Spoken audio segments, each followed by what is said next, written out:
What's up, family? Welcome back to the Stop Sinking Show, where we go from struggle to flow.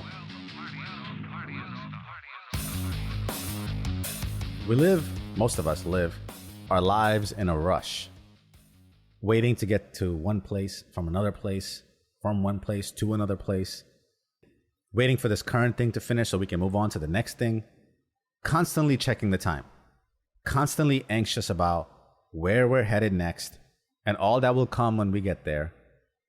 This is why being present is so difficult, because we think the next thing is much more compelling than now, much more interesting than now, much more important than now, somewhere in our priorities.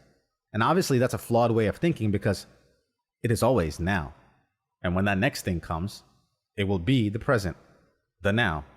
And you will again be looking past it to the next thing. So it's like a never-ending loop of rushing to go nowhere but here, when you can just be here, now, with all that effort. I recently started a skincare routine, something I wish I had started or known about like decades ago.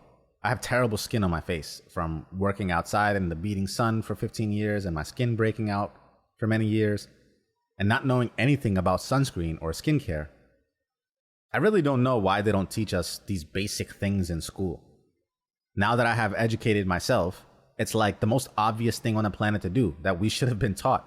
And I don't understand how everyone doesn't do it. But that's besides the point. The point is, the skincare routine has now added an extra 15 minutes to getting ready in the morning and my evening times when I get fresh out of the shower. And sometimes maybe the people who do understand even the importance of skincare still don't get to keep up with it regularly because of this time commitment. And I get that, I guess. Because since it's a new thing for me, that extra 15 minutes feels like a lot. Like I'm usually already late to places, so to add another 15 minutes of lateness is kind of a big deal. So the other day, while I was not exactly rushing with my physical body, but feeling the rush inside, the antsiness, the restlessness to move on and get out of the house so I can hit the gym, I was so glad when I was almost done with the routine so I can move on. But then I realized something. That night, actually, I had forgot to put my phone on charge. So what I had to do that day was put my phone on charge so it can get whatever little charge it can get while I get ready. And I had forgotten I did this. So only at the very end of my feeling rushed and anxious doing this skincare routine, I realized, oh, my phone is also charging. So this wasn't a waste of time at all. It needed that time. Because while I was doing all this and feeling rushed, something that actually needs the time to recharge was plugged in. And there was no way to rush that recharge. It takes the time it takes. Whatever time the little lithium-ion little baby cells find their home in the battery and line up, you can't rush that. And in a way, in my mind, it justified the time I took. So while I was doing whatever I needed to do, something else was happening in the background that also needed its time. So it's like the time was justified. I felt an overwhelming sense of peace and calm when I realized this. I was no longer in a rush because I was reaping the benefits of taking that time in other places as well, like the recharging of my phone. This wasn't a waste of time at all, I thought. And then I realized something else. Something my girl always tells me that I don't believe because I live in this highly anxious state. She always tells me it's okay to rest. It's okay to take time for yourself. And I don't really feel like I deserve to rest or recharge, so I readily dismiss this every time she says it. And so I realized that day that our bodies, our minds, our spirit even, they all need to be plugged in and put to rest to recharge for a while each day. Proper sleep, adequate silence to recollect, time with yourself. All these things seem like such a waste of time at the time. But really, they're the most important things you can be doing. And like the phone, you really don't have a choice in the matter.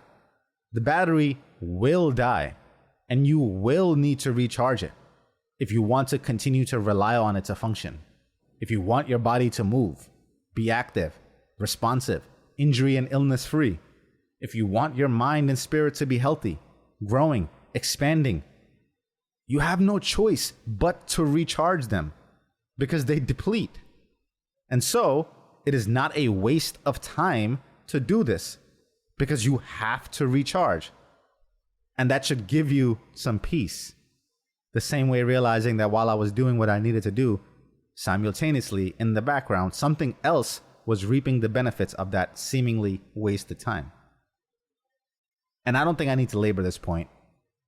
You need to recharge. You don't need to deserve this or earn this. It's a basic requirement. And on top of that, there's ways to make it more efficient. And I'm not saying you can make it faster, but there's ways to make it more efficient depending on what you're recharging. And maybe it's a little bit faster. When I have to charge my iPad that draws more energy than all my other devices that are being charged from my laptop, at that time when I charge the iPad, I unplug all the other wires, then just leave the iPad charging. Some things draw more energy and require other things to be plugged out, while it uses all available resources to get itself back to working condition. And that's the most efficient thing to do with parts of you that draw more energy to recharge. Unplug, recharge, refill, and then return. You will be a better you and for the world. Then the navigation can work, the music can play, and you can rely on yourself until you get back home. I love you, family. Stay true always. I'll see you on the next show.